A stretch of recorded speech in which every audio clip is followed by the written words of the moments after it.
Gentlemen,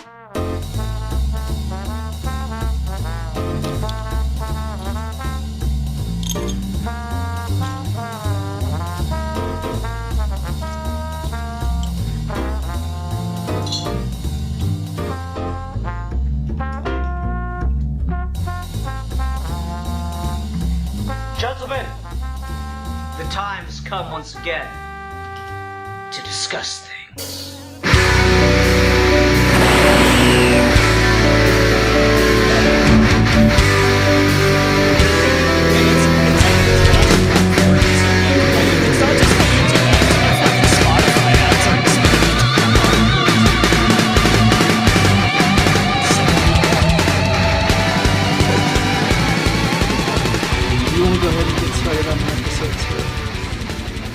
Let's do this. Hi everyone, welcome to another episode of Geeky Gentlemen. I am Sid Part 2. Joining me today is... Buenos dias. Me llamo Esteban. This is going to make no sense to anybody listening.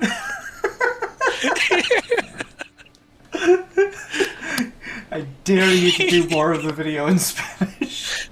I can't. I don't know anymore. Oh, man. Okay, anyway.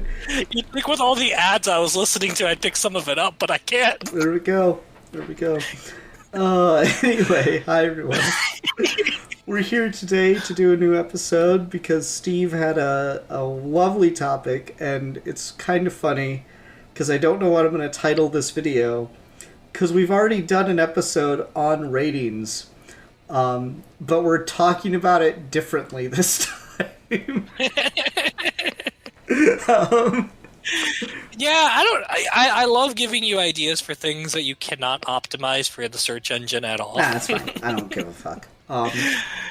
My channel is like shadow banned or whatever they call it. I think I don't know. So yeah, I was in the movie theater a few weeks ago, and I saw a trailer for Fantastic Four, and at the end they were like rated PG-13. And like when I was watching the trailer, and then they said the rating, I'm like, nothing about this really screams PG-13 to me. I wonder why it wasn't PG. And then I thought, when is the last time a Marvel movie wasn't just PG-13? Like they're just all designed to be PG-13 except for Deadpool. And then, sort of zooming out, it started creating this deeper question in my mind of like, who actually pays attention to movie ratings?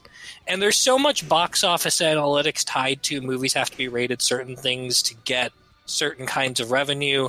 But then you look back and you're like, well, if PG-13 is the most financially profitable one, but it didn't exist until the mid-'80s, and then you remember when you and I were growing up, there was a big thing about violence in video games, and in like the mid 2000s, they introduced E10 as a rating for video games, and these things change so much, and they sometimes like top down affect the thing that's being made, and then other times bottom up, you make something and you have to get past this board of ratings to do something, and it either has to get compromised or you just don't get a release at all.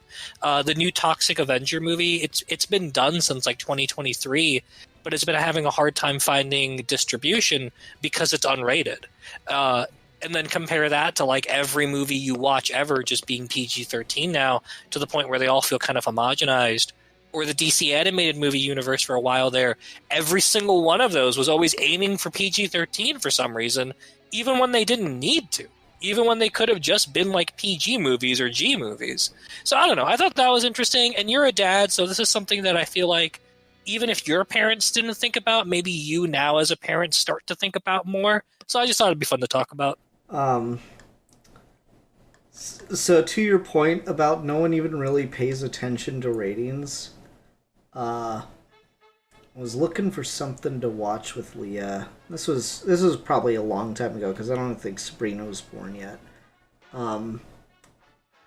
And I was kind of in a weird mood, so I was like, oh, The Suicide Squad.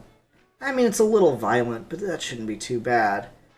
And then I just started watching and I was like, oh, whoa, this is way more violent than I remembered. And then I like looked at the rating, it was like R. I'm like, okay, we gotta stop watching this. Dude kills a bird in the first scene of the You movie. know, like, I remembered there was violence, but like, you know, it'd been like probably over a year since I watched it, and so that Yeah. part of it didn't stick out in my mind, and I just, you know, I didn't even bother to think about the ratings because, as you were saying earlier, everything's PG-13 now. You know, just everything is. Yeah. So I just assumed it's a superhero movie. It was, you know, it didn't do very well financially, but it was probably built for mass appeal. Blah blah blah blah. No, it was just R-rated violent movie. I'd completely forgotten. Like I knew there was, you know, like I think there is a certain level of Hollywood violence is just requires a certain level of suspension of disbelief because of PG-13 movies. Like, how many movies, and don't give me an actual answer because you physically could not, how many movies have a scene where someone takes a gun or a, like, metal stick of some kind and hits someone in the back of the neck and they just, like, fall over unconscious, right? Mm-hmm. Well, like, really, if you were to do that to someone, you're giving them a concussion. That's what passing out from getting hit in the head is you just got concussed so badly that your body lost consciousness. And that's not like just a, oh, you know, well, you wake up, you walk up. No, like, I've met people that have had concussions. My brother played football. I had friends that played football that had concussions. It's like, okay, don't let them fall asleep. They have to stay awake. They can't fall asleep after they've, you know, like initially come back from a concussion because they could die. Like, and it's just, no, you don't just wake up and you're a little groggy for 2 seconds. Like, this is a life-threatening situation you put the person into. But we don't think about it that way because it's not convenient for storytelling, right? We need, for whatever reason, this character to be unconscious for a certain amount of times. They just get a night-night tap, and then they wake up and it just hurts a little bit. That's all. It's interesting that you bring that up, right? Because I feel like so much of what the context of the violence is, regardless of how bad it would be realistically, is what determines the rating. So, like, there's if you punch someone in the face, that's one thing. If you punch someone in the face and the bone cracks, or you hear the bone crack, or you punch someone in the face and they're bleeding, or you punch someone to the face and it's presented as a joke, or you punch someone in the face and it's presented as, like, deeply traumatic and violent, right? Like, so much of the thing around the action is what's helping sort of determine that rating. But because of that, you get things where, like, a lot of action movies just have a lot of weightless violence where things are just being hit, but they can't be hit in a way where there's any sort of emotional consequence or that might risk it being a higher rating. And then you've got, like, movies like Joker, right? Like, Joker is not a violent movie per se, but it's got, like, 2, maybe 3 scenes that feel very tailor-made for, and this is why it's R. And everything else can kind of just stay the way it is. Yeah. I don't know. I think about that a lot with just the context of violence and just how... what's the word I want here? How neutered it has made our perception of violence. There's a lot of talk about how American movies have a lot more violence, but European movies have a lot more sex, and they get, like, you know, equivalent ratings for the same thing. Like, so if you have sex in an American movie, you're more likely to get R, but if you have violence in a UK movie, you're more likely to get whatever their R equivalent is. And it's really, really weird that we do that. I was going somewhere with this and I forgot. I lost my train of thought somewhere in that. It's weird that we have such a perception around those kind of acts because it has created these internalized detachments from reality for people. So, like, I remember reading someone talking about how they were sure, this was a website post from a woman, they were sure that if they had a pool cue, they could probably beat up their boyfriend, who was taller, weighed more, and was actually physically fit. And he's like, no, you just fucking couldn't. Like, it's not that I would want to, but it's just you could not do that. And so they're out one night, and they're a little bit drunk at a bar, and he's like, here. And he just hands her the pool cue, and he's like, goads her into attacking him with it. And she's like, and I'd probably just, seen too many Marvel movies, because I really wound up to take a swing at him with it, and he just effortlessly ripped it out of my hands, then looked at me and said, now what? And I think there is something to that, of like creating that that violence that is, I don't know, efficient for the story or satisfying for that like particular feeling of an action movie. Is it just hits in a particular way, but the consequence is we've become so inundated with it, and people don't naturally experience violence on a daily basis, that now they don't think much of violence. Well, and it's one of those things too where like a lot of people in movies, and I think video games is a whole other part of this that we can definitely talk about, but I think movies sort of have caught on to this, and you have certain directors who seem to understand that the audience is going to register different kinds of violence differently, so they don't think about being narratively consistent about it. I think Zack Snyder is a really good example of this, where he's a guy who thinks about how to make his action look really cool, but really has no idea how to make the action serve the tone or style of the story he's trying to do. So Batman vs. Superman has that warehouse scene where Batman's just beating the crap out of people, probably killing motherfuckers. Mm-hmm. And there's bits in that fight where Batman's clearly like always winning, but when he's losing, it's because he's getting so lost in punching a guy when he's down. So, like, there's one scene where he just keeps wailing on a guy, and then someone's able to get a shot off near his cowl, and it causes his ears to ring. And, like, every time he gets any sort of pushback, it's because he's so lost in doing the one really violent thing. And you're like, okay, that might be an interesting character beat. And then you look at, like, the Superman equivalent of it, and the Superman equivalent is, yeah, he just pushes a guy through a wall. Doesn't mean anything. He just pushed a guy through a wall, and it's fine. And so, like, because there's no consistency, it's really hard to, like, read into what the violence is supposed to be trying to accomplish in that movie. You compare that to something that you could say trivializes violence, but in narrative, I don't think it does. But, like, the John Wick movies. And the John Wick movies are gun fu movies. He's going around with guns and knives and pencils and horses and shit, and just massacring people. And so you're seeing blood fly all the time. You're seeing bodies contort in weird ways. They're violent movies. But that series is so much about the idea of grief and the kind of person you become while committing these violent acts, that the most sort of like gut-wrenching moment of violence in that series for me is when he cuts off his ring finger that has the ring of his dead wife on it. Because by that point, you're not desensitized to people dying because of gunshots, but you're hyper aware of like the weight of the violence on the person. And that's a much smarter way to do it, but it's really rare that you get people to do stuff like that. And in video games, I think it's even worse. I think the sort of narrative consistency of what the violence is supposed to mean versus the violence you're actually watching is so dissonant in video games to the point of being almost incoherent. That's interesting. Yeah, and like video games also have to function under like a different kind of rule. Like I liked the first two Uncharted games, right? They were fun.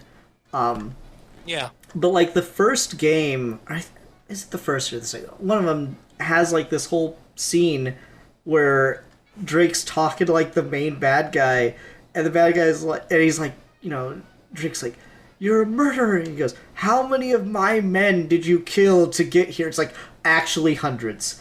actually hundreds of your men died so that I could get here. And you know what? I almost did several times, but after I got shot 5 times, I just went and ran around in a circle out of their range, and I got better.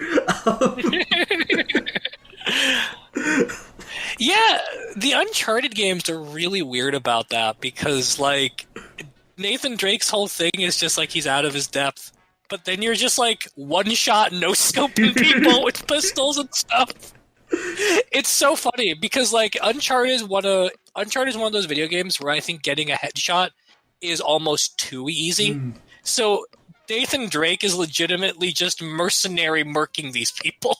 One shot, one kill, headshot immediately. And that again sort of like breaks what the reality of the character in the game is. Like you compare that, and by this point, this is a cliche example, but like you compare it to The Last of Us, right? And in that game, you're the tutorial level where you're learning how to fire a gun. It's when Joel gives the gun to Ellie, and she has to use it to put a zombie out of his misery. And so the idea that you learn how to shoot in a context that's so like immediately traumatizing makes it part of the narrative experience. It's not just random violence. But games can only control your ability to do that for so long before you do just get, as a player, get good at the game and are able to break its reality by just headshotting people. Mm-hmm. Yeah, I think games I give a little bit more of an excuse to because it should be fun first, and ideally the story should serve the gameplay, or vice versa. The gameplay should serve the story, but with a game, I give it more leeway because I don't care how good your story is. If your gameplay's boring, no one's going to play it. Whereas a movie, like, you can let bad action, or not bad, but like mediocre action slide if the story's really good. And ultimately, film is a narrative visual medium. So you can like sacrifice some of the visual flair or whatever for the sake of the narrative, or vice versa. You can sometimes, if your visuals are really good, you can get away with like a cheaper narrative. But video games get a little bit more of that excuse of that suspension of disbelief goes a little bit further. Because, in fairness, yes, once you do get good at a game, it becomes easier to do stuff like that. But also, that process of getting good takes a long time, and it probably doesn't happen for most people on their very first playthrough of it. So, like, by the time you're good, you've already seen the story multiple times, and you're kind of out of that part of the immersion. Sure. So, that's kind of, here nor there. But still, yes, Nathan Drake, literally hundreds of... hundreds. Someone has to have figured this out, of how many enemies you absolutely have to kill to get to that cutscene. So you can have a firm number to give the guy. Well, the thing about those games, right, is like you can't like actually just go from one area to another. The game doesn't let you move on until you kill everyone in the room. It's so funny in that context. In Uncharted, God, I think it's Uncharted 3, they let you actually just skip the story and replay the scenes where you kill people. It's great. I fucking love Uncharted. It's one of my favorite game series. To your point, though, about dimming our conception of violence, something that I find really interesting about violence and no consequence and ratings is the whole idea behind a rating is that you're creating this sort of moral barrier for entry to certain audiences. Like, if the movie's rated R, your parents should look at that and be like, no, I'm not buying you a ticket to that. Or if the movie's PG-13, the theater attendant should be like, hey, you're not 13 years old, you can't buy a ticket to this movie. In practice, very few people do that, but that's kind of ideally what the system is for, is to, number one, give you a sense of what kind of material is in the movie and whether it's suitable for your kid or an adult. And number two, to create a sort of barrier to entry to say, like, if you don't meet the minimum threshold of this rating, you just can't have it. Mm-hmm. If you're 14 years old, you can't buy a game that's rated M. But then once you cross that threshold and you're playing the thing or watching the thing that's in that rating, how often do you kind of get the sense that, like, this has a rating for an adult, but is clearly made with the intentions and sensibilities of a teenager? Like, every Call of Duty game is basically rated M. All of them. They're all just rated M shooters. Some of them are rated T, but basically all of them are rated M. But who is Call of Duty for, if not 14-year-olds? And so, if the rating is designed to do this thing, and it's clearly not doing it, then how useful is it? But then on the other hand of the spectrum, if you're spending so much of your adolescence not being able to consume the things that are geared towards you, and then your reward in adulthood is just regurgitating the things you would have liked when you were a 14-year-old, is that not also kind of dimming your sensibilities? If you're like 25 years old and the peak of your video gaming is, to call myself out here, playing Call of Duty after work every day, isn't there kind of a dimming effect happening there too? Probably. It's probably not good for you, and you should probably play some more narratively complex games that, you know... I did play Ghost of Tsushima recently, so that's something. Okay, well, that's good. That's good. I'm just imagining, like, okay, so this is a question. I got two unrelated things. One slightly more related to what you were just talking about. Thing one, did you, do you still have a mic and you get, like, super toxic with the 13-year-olds you're playing against? Oh, no. When I play, I have myself and everyone in the lobby muted. I'm purely there just to, like, shoot some guns and people in the head and then leave. You know how, like, cathartic it would be for me to find out that, like, all of Steve's toxic, like, hatred of humanity is just funneled into arguing with 14-year-olds? I would have loved that so much. Please. I literally have not done that since I was a 14-year-old. Fair. Okay. Thing two, I just had to Google it real quick because I was curious. According to one guy who just got bored during the pandemic and started recording his kills in Uncharted, Uncharted 1, 1,130 kills. Uncharted 2, 996. Uncharted 3, 799, meaning a total of 2,925 people.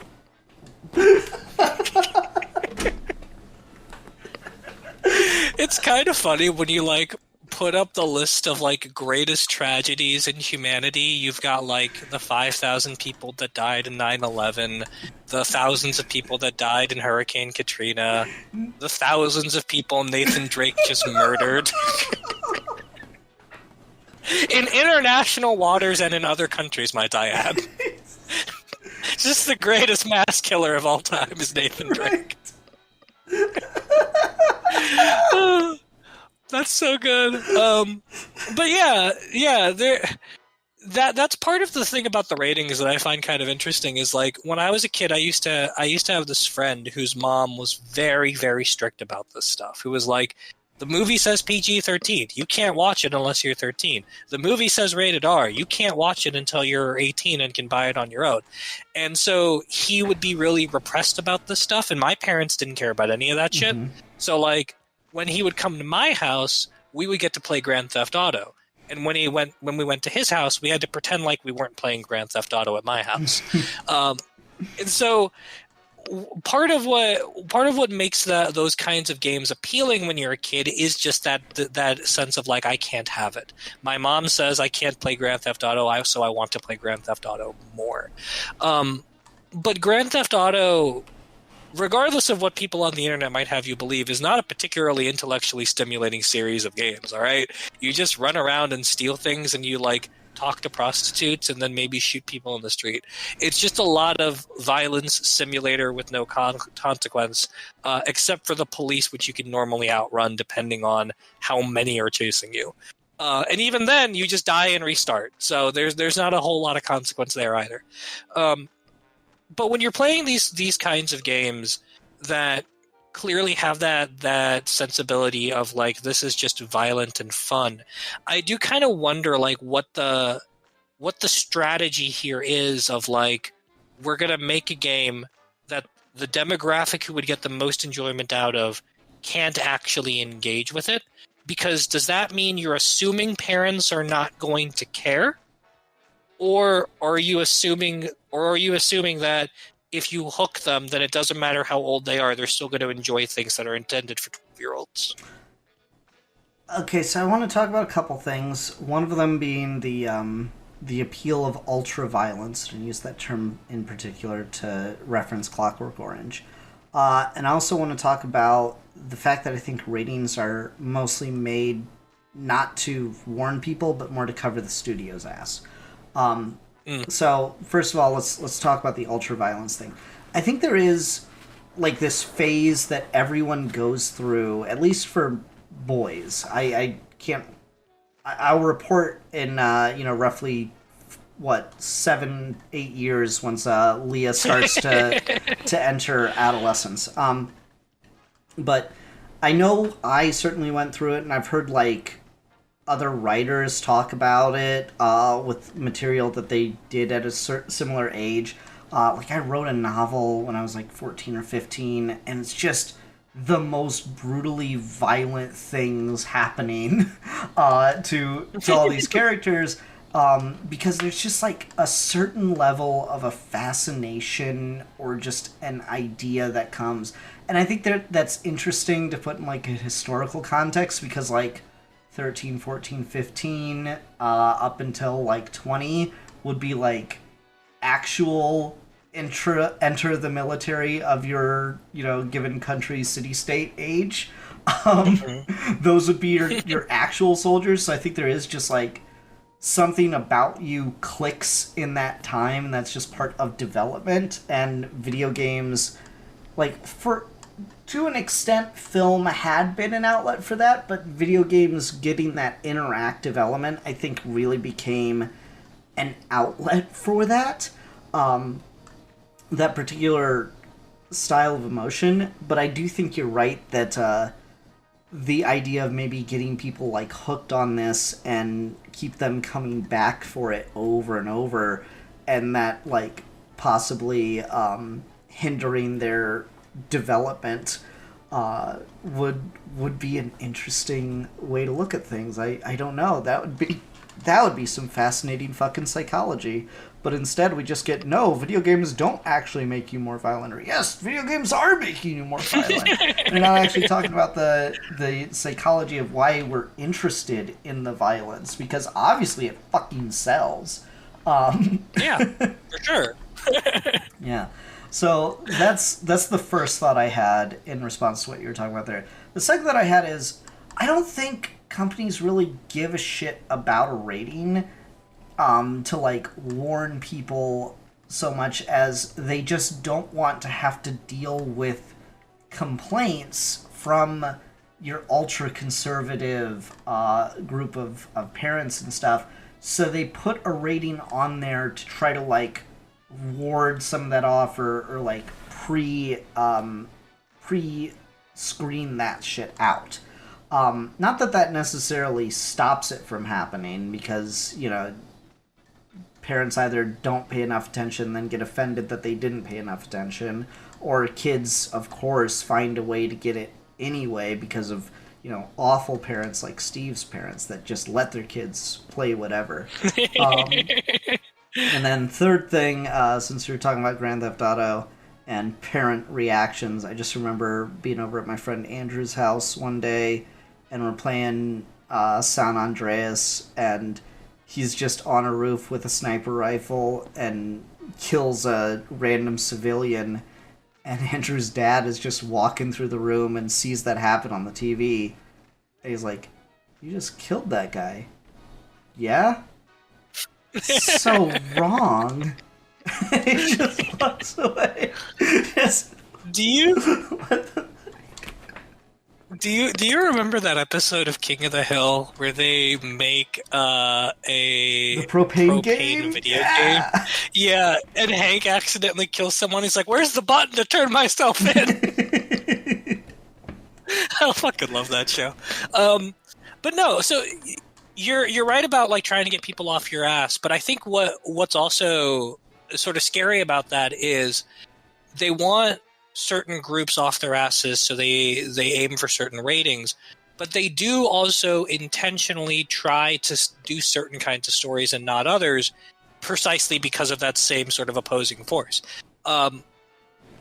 With the MPAA in America, you can have a sex scene in a PG-13 movie. You can have a sex scene in a rated R movie.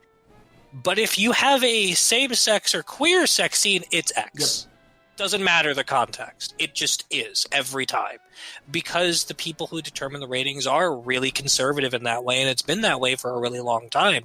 And so you don't get, and we've starting to see some more like gay rom-coms and queer rom-coms and stuff come out, but a lot of them are still kind of tame. They're still they're very like Hallmark movie-y, as much as you can do Hallmark movie with a gay couple, but like that's essentially what we're trying for.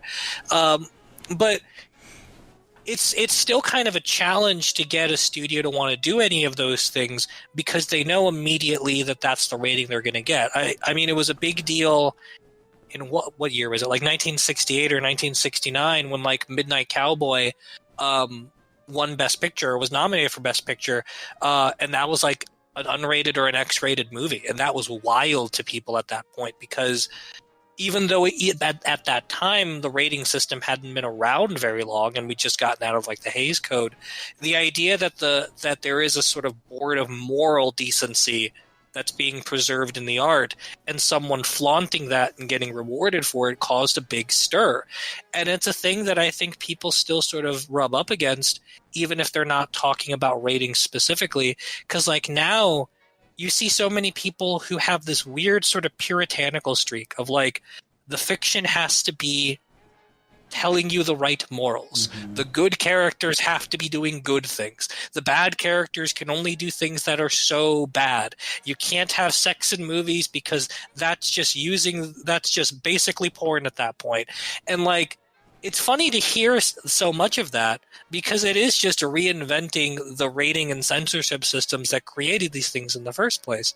And like you mentioned earlier, ratings boards are different in different countries, right? Like, French films are much better about things like open sexuality than American films are. But there is, in these rating bodies, still kind of like a social conservatism that kind of leads out. You can only push the envelope in that particular context's direction so far. And one of the problems with things that do really interesting things with either violence in video games or sex or in movies with morality is the more nuanced you make it, the harder it is to get a rating that allows you to have distribution. Mm-hmm. And that's kind of the big problem with American filmmaking. I mentioned earlier Toxic Avenger. Peter Dinklage starred in a remake or reboot or whatever of the Toxic Avenger. They filmed it in like 2021 or 2022. It was done in 2023 and screened at a festival, but it's an unrated movie. And so for the last 2 years, they've been trying to find someone who's willing to take on the financial risk of releasing it to a wide audience, an unrated movie, without making extensive cuts to it. Because depending on the rating of the movie, some theaters are more likely to play it, others are not.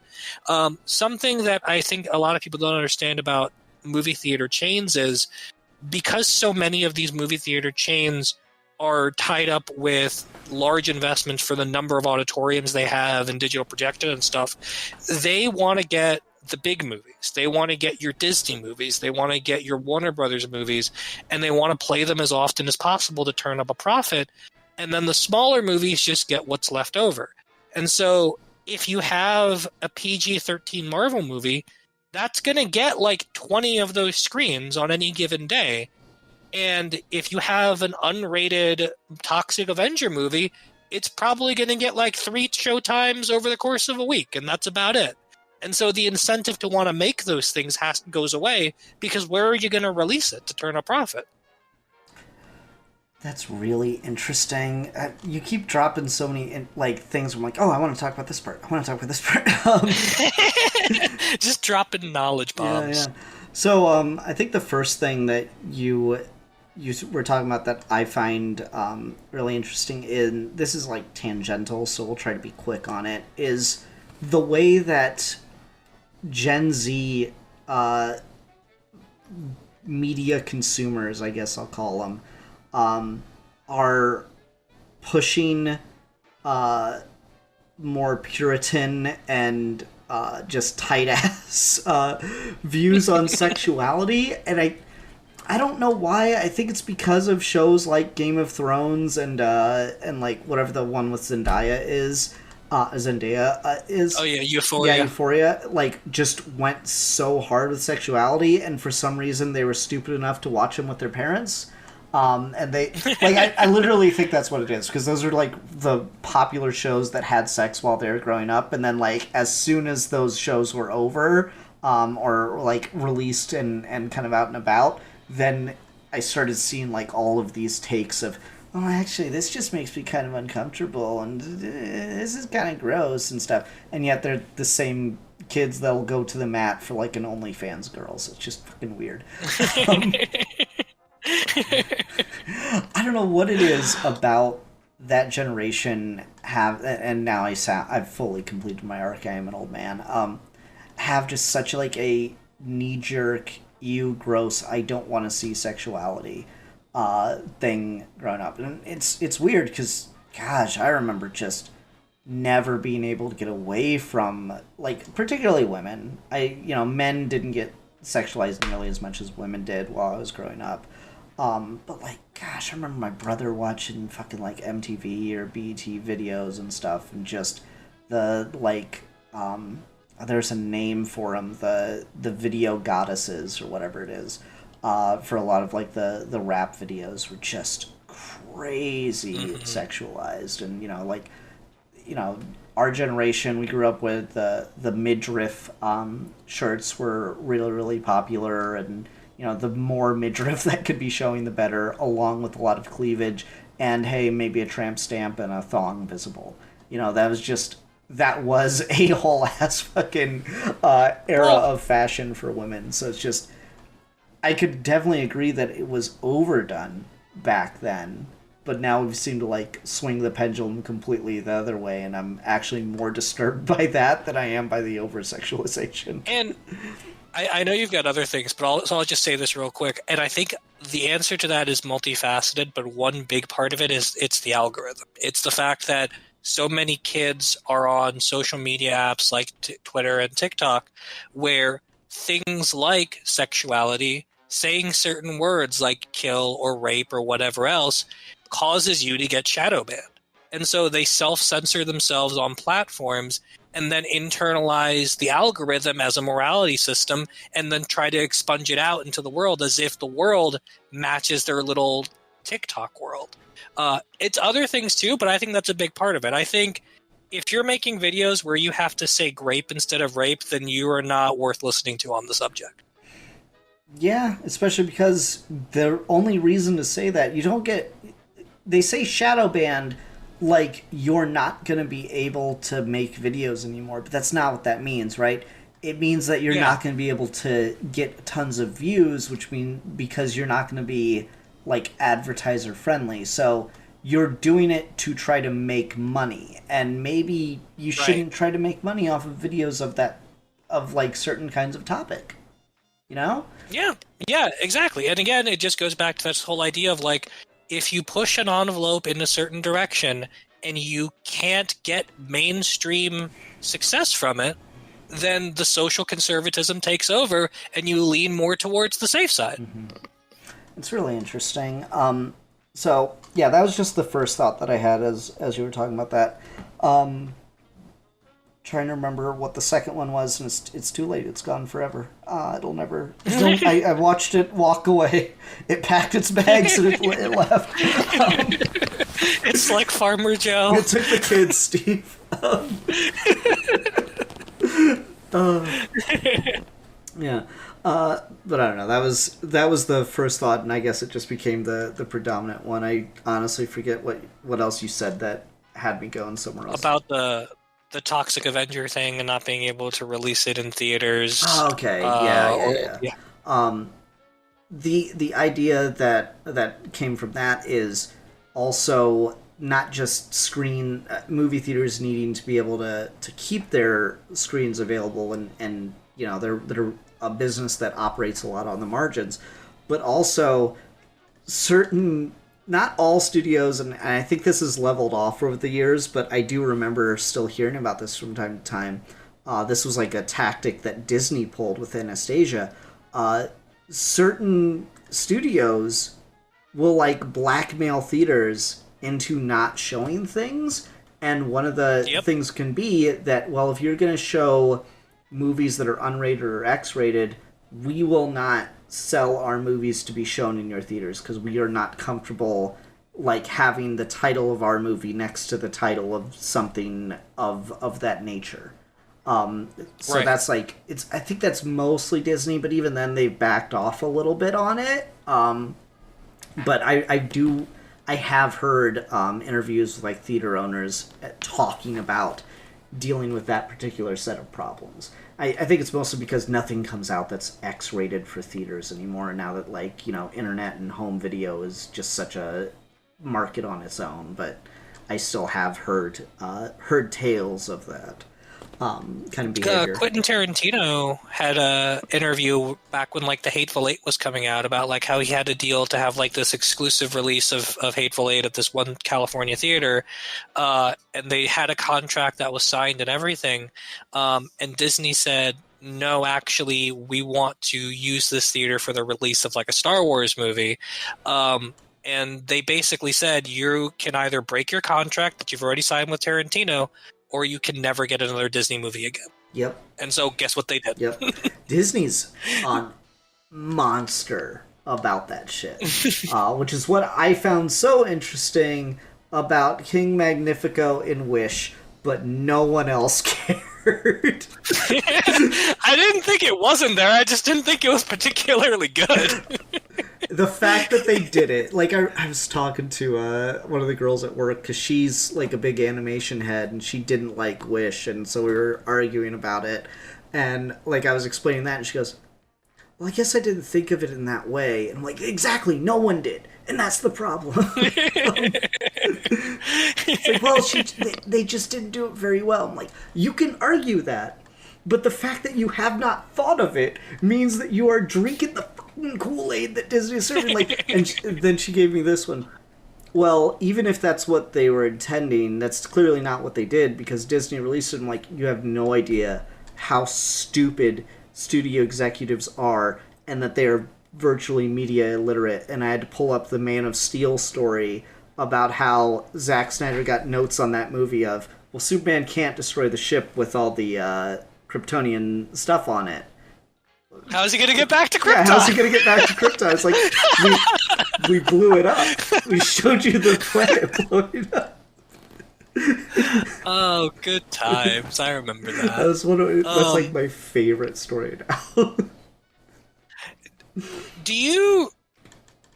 When you were a kid, obviously ratings were definitely like more of a thing, in part because like we had less control over what you could and couldn't get or consume, right? Like even if your parents said you can watch whatever you want, going to the store and buying something rated higher than you can like be its own challenge. Mm-hmm. Do you remember when we were kids how much of like a moral outrage things like violence in video games were, and how overblown that conversation became? To the point where when school shootings started to happen with more frequency, the first thing people went after was violent video games. Mm-hmm. That was like Hillary Clinton's thing for a while. Yep. During the Bush years. Yeah, exactly. She was really big on that, and I remember having to do essays about that in like middle school and stuff. I don't remember what the fuck I wrote or said. But I was also a kid that played some violent video games, so I was pretty sure I knew where I stood on that issue. I think it's just that same like generational thing of, oh, this new art form or new trend in art or whatever is the real cause of all these problems. Like it's corrupting the youth. Yeah.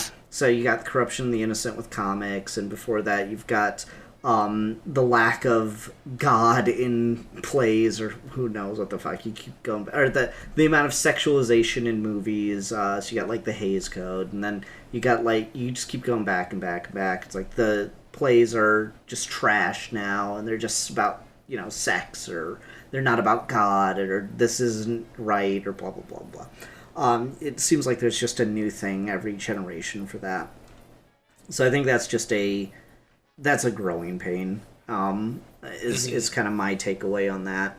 But ultimately, I think it just goes to like a very human nature thing. I remember when I was in college and we were doing readings on classical myth, and there was this thing, it was written 4,000 years ago, and it's talking about the ages of men. It's like there was a golden age where all men were good to each other and love existed and peace was the state of the world.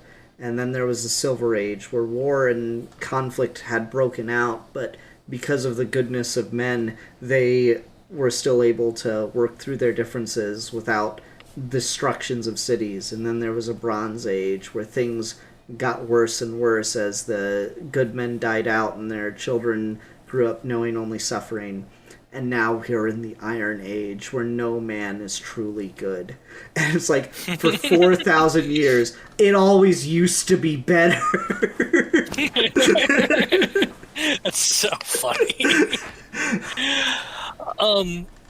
Part of the reason I bring that up is I think it's really interesting, like, how much people will push back immediately on the assertion that violent media makes violent people. Like, I remember when that was happening as a kid, like, that was my gut reaction, of being like, no, the fact that I play violent video games does not make me a violent person. That's dumb. That doesn't make any sense. But I think you do have to have, like, a more nuanced take about it, particularly if you value things like, because I think defensively you're like, I appreciate this violent video game for some artistic reason, or this violent movie for some artistic reason. Therefore, it couldn't possibly make me a worse person. But in a sense, whatever you're consuming, whether it's a video game or a movie or a comic, it's got to have some sort of tangible emotional impact on you for it to be valuable. So to say that a violent video game or a violent movie is impossible as far as making a person violent, that can't be true.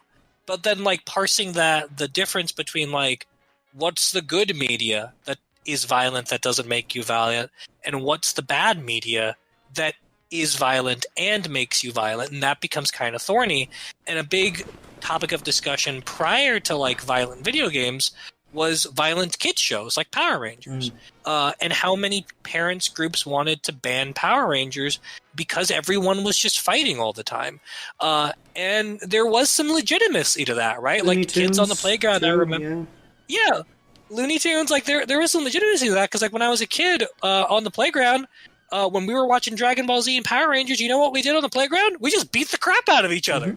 That was the fun. That was the joke. And so, like, there is a degree of, like, yeah, no, this does have some sort of impact. You just have to be careful about understanding what that impact is. And things like ratings, I think, are one way to kind of try and quantify what that impact is.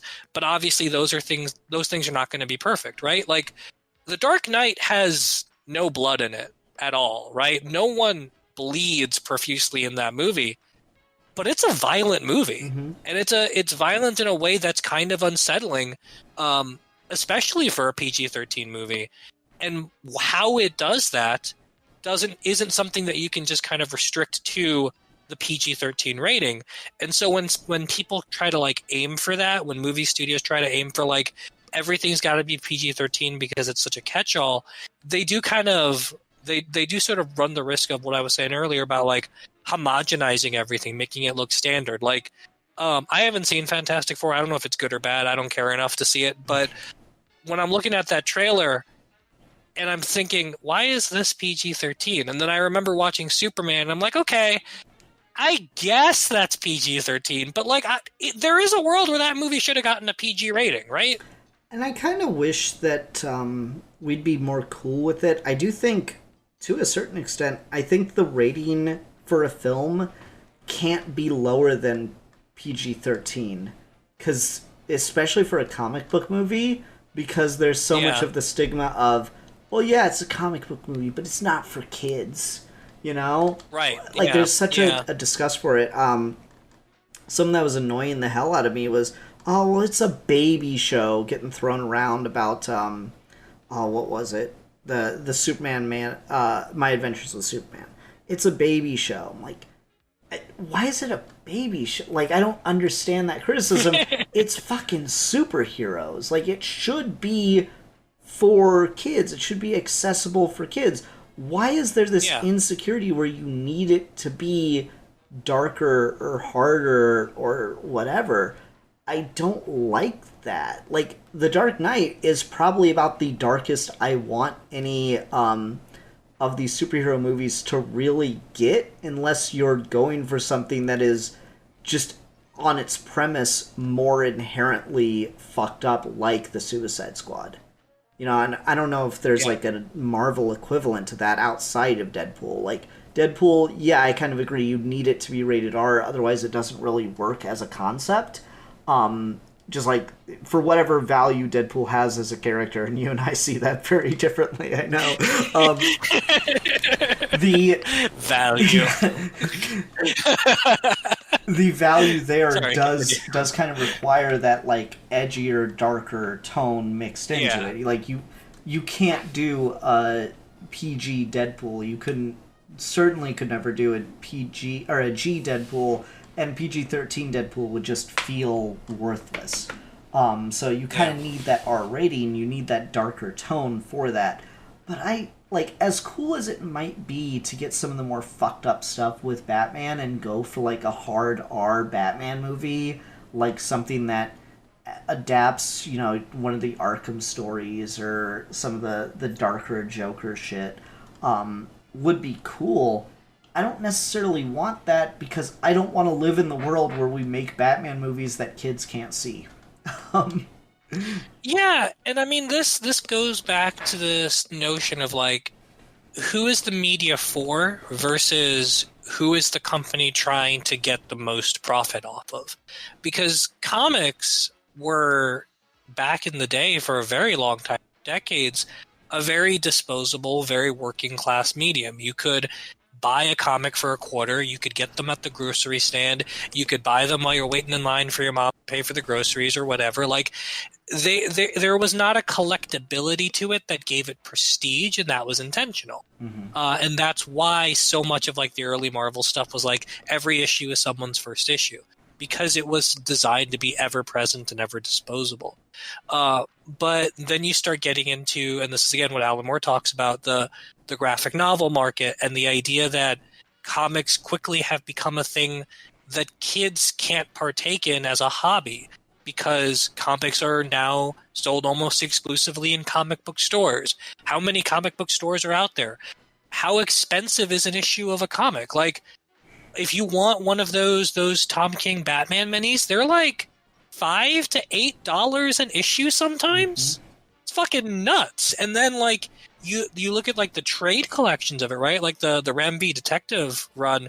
I was buying the hardcovers of those as it came out, and every few months as they were coming out, I saw the hardcover range go from, like, okay, it's $20, now it's $25, now it's $30. Last one was like $40, I think, for a hardcover of, like, 5 issues. It's fucking ridiculous. Mm-hmm. But that's not to say that the material inside isn't suitable for kids.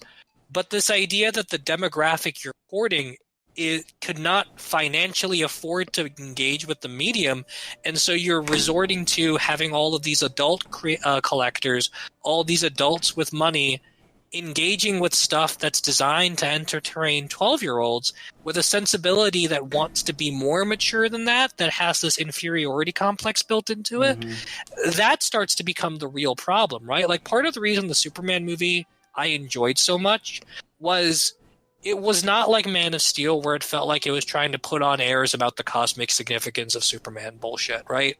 It was just a fun movie with very cartoony logic and very cartoon cutout kind of characters that had a little bit of a heart to it, and it was fun. And I think there's a whole sort of base of people that are like, this movie doesn't crack the code of the essential essence of the most important fictional character of all time. And I'm like, nah, get the fuck away from me. I don't care about any of that. Man in blue suit beat people up. That was fun to me. He grabs the engineer, or while they're like in that lock, and then he just floats, 2 or 3 feet off the ground and starts fucking spinning that bitch to hit the other guy. Cool. Still, Remember? one of my favorite shots in that movie is when he punches the dude and the teeth fly into the camera. Really? That shit is so cool. Remember in 2008 when Iron Man and Ironmonger were fighting and everyone freaked out because he hit him with the motorcycle and it was the most comic book thing to ever happen in film?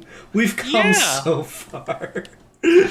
or Iron Man 2, right? Iron Man 2, where Iron Man and War Machine are in like that little parking garage and they're just shooting the fuck out of all of those other robots. It was so fucking cool. Yeah, and like that's just like so fucking tame now. We've really developed with what exactly a superhero fight looks like on film, and it's pretty fucking cool to get there. We haven't talked a lot about comic book ratings because, the Comics Code Authority was a thing for a very long time, and comics still have kids demographics, teen demographics, and mature readers labels like Vertigo and Black Label now in DC. Mm-hmm. Although comics, I think, like I was saying before, I think they're the medium where I think there's the most sort of bleed between all of them. An all ages book, a regular universe teen book, and like a Black Label Vertigo book, they all presume the existence of each other. Because every time you hear someone write a Black Label book, they're always like, yeah, don't worry, this takes place in canon. This is part of the Batman you're reading month to month. Meanwhile, the Batman you're reading month to month is a much more tame, less bloody version, but presumes you've read the other thing. Mm-hmm. And then that Batman is behaving and acting with characters that were introduced in a webtoon for children. And so it's one of those things where like the age ratings almost seem kind of either obligatory or just purely performative at worst, because they're not really doing anything. All of these things might be written from the perspective of kid, teenager, adult, but all of these are being consumed by adults with the assumption that the adult is consuming all of them. And if a kid reads some of them or a teenager reads some of them, fine. But if you're the adult, you're going to be reading fucking Wayne Family Adventures just as much as you're going to be reading like Black Label Batman. Yeah. I'm kind of cool with that. I don't know. I like the disparate tones when I was reading current stuff. It could be fun to get like, your super fucking edgy Batman Damned where Bruce Wayne cries for the Enchantress so she can make a spell that will make him cry forever so she can kill his parents for him with chaos magic.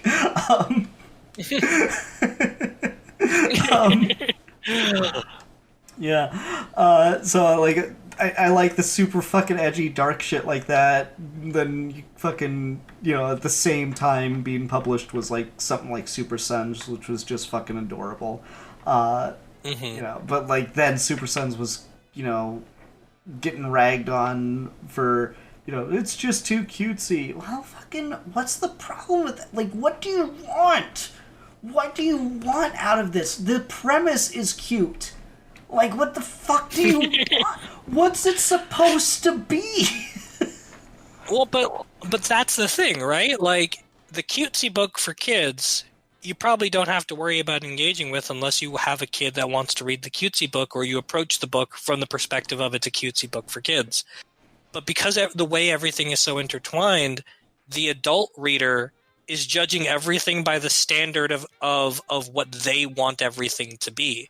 And so even though they have these disparate tones, there's always this looming criticism of like, no, my Batman and my Superman need to be super strong and super edgy, and the idea that you're publishing this thing for cutesy kids is dumb.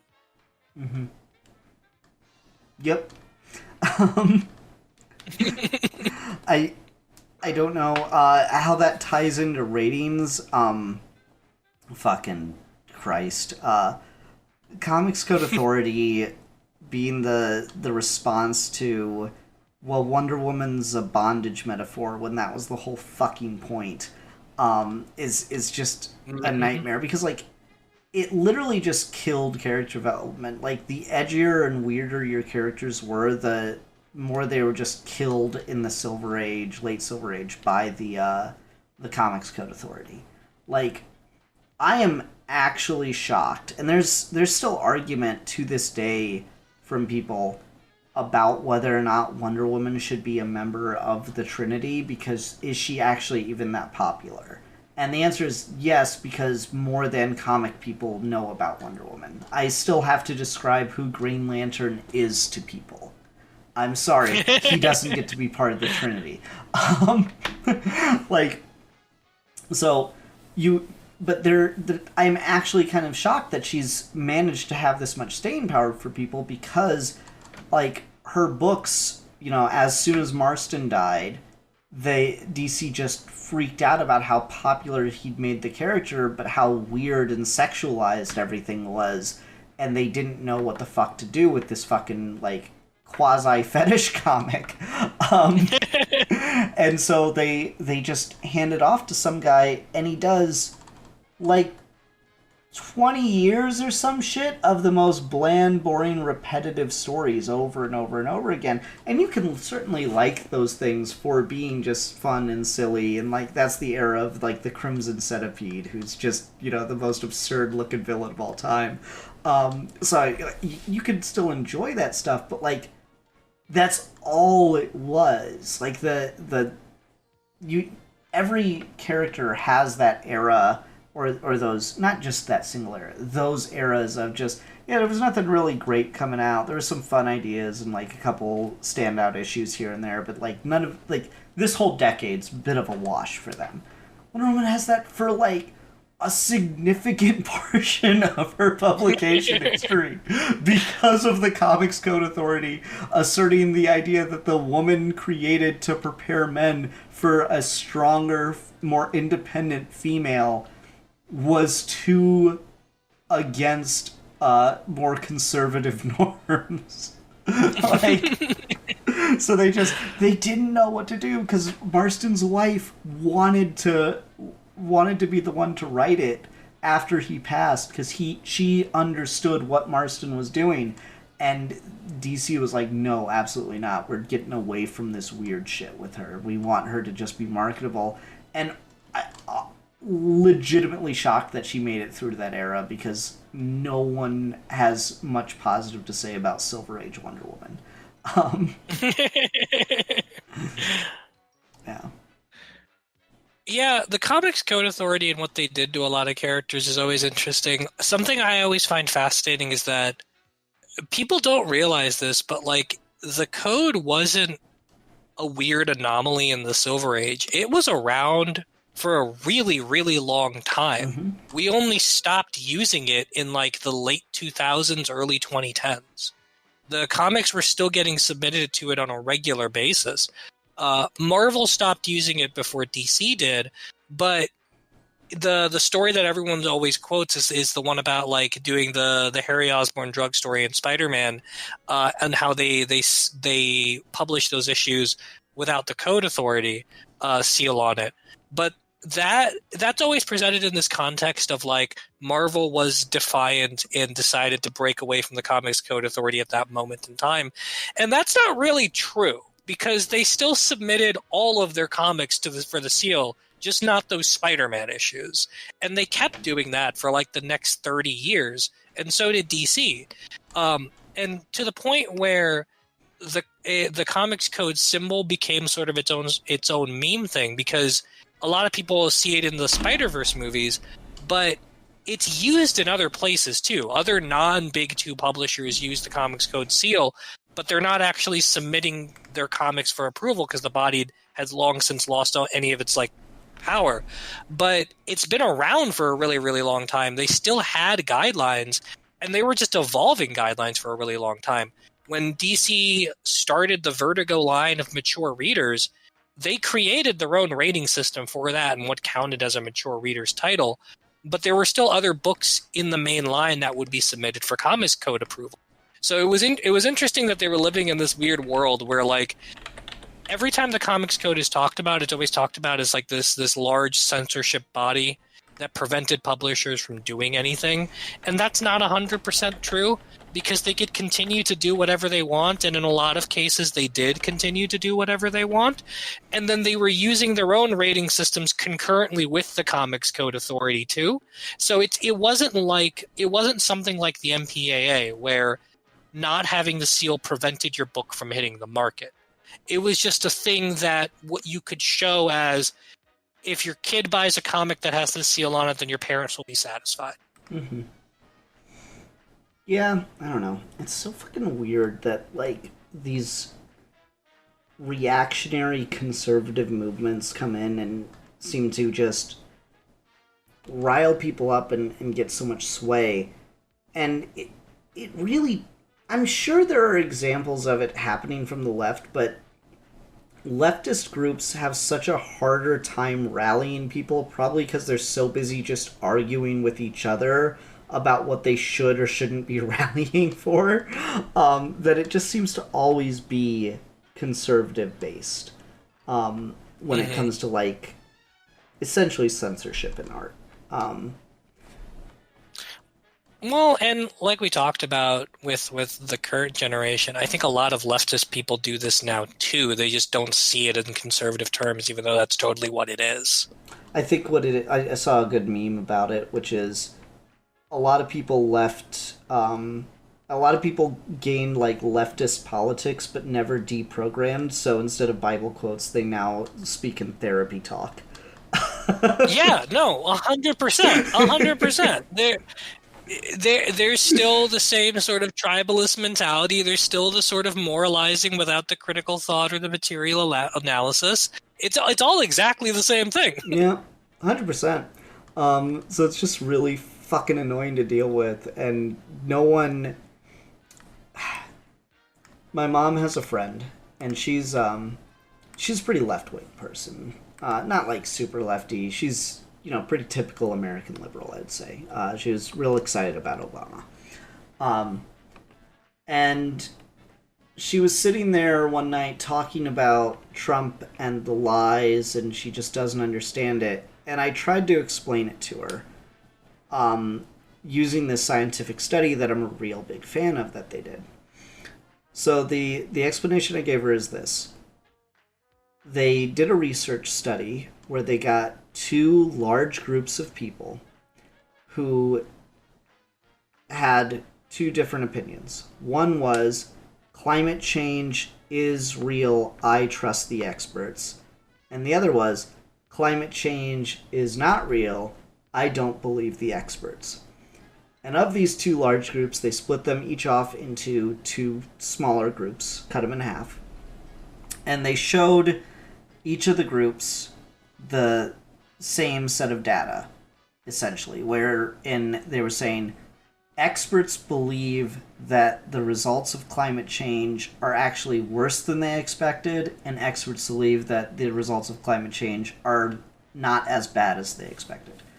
So you have the group A, where I believe in climate change, I trust the experts, get the data of results are worse. And they say, see, I knew it. This confirms everything that we've been saying. Climate change is getting so bad. We've got to do something about it right now. And then group B, who strongly believe in climate change, are given the thing, actually the results aren't as bad as we were expecting. No, I don't believe that. I don't trust that research. This doesn't sound right. This doesn't conform. Same thing given to the people that don't believe. When they're confronted, Group C is confronted with results are worse than we expected. I still don't buy that. It doesn't make sense to me. It's just not real. They're just not interpreting data correctly. They just have this agenda. Group D, given the data is not as bad, the results aren't as bad as the predictions, well, see, there you go. It was just all bullshit all along. They've made all these predictions and now they're wrong. And so this study wasn't about whether or not climate change is real or what the results of climate change are. It was a study about how people react to data and how it doesn't fucking matter that they just go with their knee-jerk reactions and preconceived notions. And so I explained more or less what I just explained to you to this friend of my mom's. And you know what she says to me, Steve? She says, What? well, I wouldn't believe just one study that's handed to me. I would need to see a lot more information than that. I'm like, you completely missed the fucking point and confirmed the results instantly. That's what you just did. So you good. were given data, and instead of listening to the data, you ignored the results and went with your preconceived notion that people will listen to data if they have the right data. Like, that's exactly what you just fucking did. So, no, like, this is fundamental. This is people. People are dumb fucking animals, and I don't exempt myself from that. There's times where I think the like best mark of you're a truly heavily evolved person is when you catch yourself in a moment of acting like the fucking meatbag that you know you are, but you try to pretend to be better than, and you just like go fuck. And then you don't change. You don't change the behavior. You justify it to yourself, and you say, well, I'll be better next time. But I think that's the true height of humanity. Because I'm a punk rocker. You're right. Yes, I am. That's good. I like that. Is that a good place to stop the video? I think that was a good place to stop the video. I think that's a good place to end. I think that's a good segue. Alrighty. Everyone, thank you so much for watching. I had a really good time tonight, Steve. Thanks, man. Yeah, anytime. Yeah. Until next time, I'm the philosopher. And I don't have any more Spanish to give you. I'm sorry. ¿Dónde estás la biblioteca? And How do you say adios, folks? I think that was it. Okay. And we're Geeky Gentlemen, and we will be discussing things.